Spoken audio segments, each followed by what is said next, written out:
is John, and you're listening to the Tech Leader Pro podcast. It is week 19 of 2024, Sunday, the 12th of May.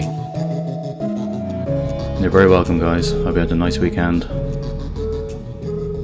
So, as an engineering leader, I'd like to share some harsh truths with you this week about managing engineers, some of which may be a bit controversial, but let's see how we go. So firstly, if you are a young engineering leader listening to this, you may not be ready to agree with all of these yet, but it will challenge you to think about things differently. Firstly, engineers in your team are not your customers. Your customers are your customers, and please don't lose sight of that. The engineers in your team are exchanging their time and skills for money and career growth. That's it.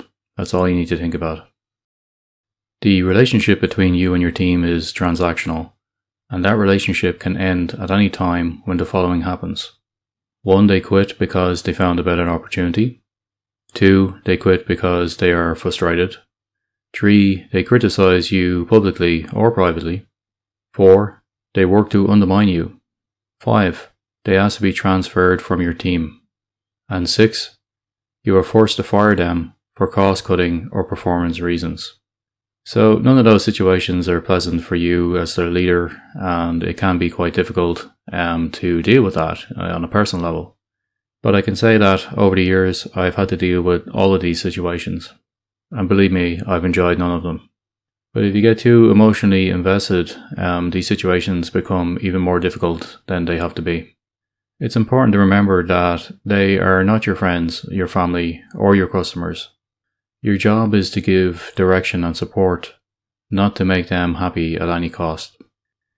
In the beginning of my leadership career, I would have proudly described myself as a servant leader, but many disappointments made me realize I was naive to believe that. If you set yourself up to be a servant leader, you're just setting yourself up to suffer and to ultimately fail.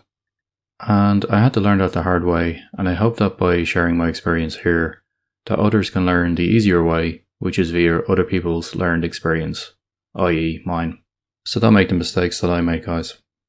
Many of the engineers that you work with will think that they are smarter than you and may even call you an idiot privately.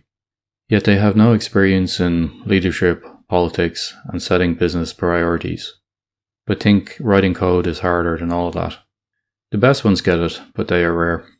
The thing is, guys, that most engineering leaders started out as engineers, so you're coming from a background of understanding their world, but then you progress into a leadership role and you start to leave that behind. But they don't think about you as being, a peer. They think of you as being something else. They start to look upon you differently.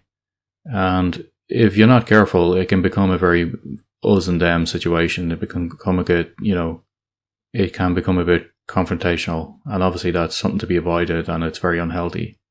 So the best advice I can give is to maintain some professional distance. Remain courteous, remain friendly, remain supportive, but don't lose sight of the fact that they are not your customer. And finally, I will say that loyalty is overrated, and it rarely goes both ways. If you're very loyal to your team, it doesn't mean that they're going to be loyal to you. And of course, they feel the same way about you. Just because they're loyal to you, it doesn't mean that you are going to be loyal to them. Or indeed, it doesn't mean that the company is going to be loyal to them.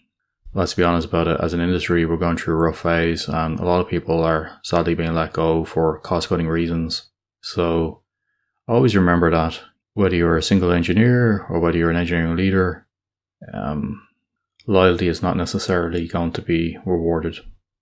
Ultimately, guys, to some degree, we're all mercenaries and we're all exchanging our time for money. And I think it's better to accept that professional relationships are transactional and be honest about it and be honest with one another. So what else did I do this week? I have made some very good progress on the search indexer for my search engine grepper.org. Mainly I've been working on making some optimizations to the schema as defined in Solr. So I've basically just been trimming fields that I'm not using and trying to make optimizations there to reduce the overall size of the index.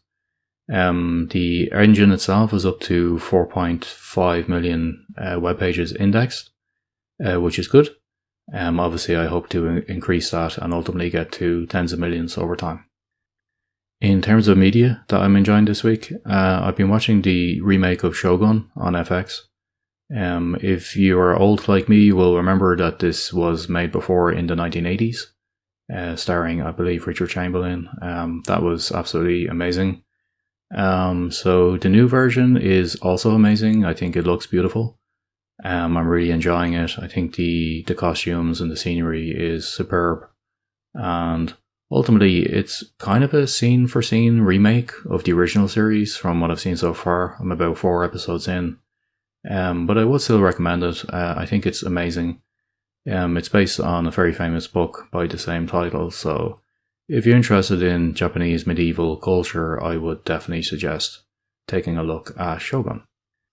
Okay, I will leave it there, guys. I hope you have a great week, and I will talk to you next time. Take care. Bye-bye.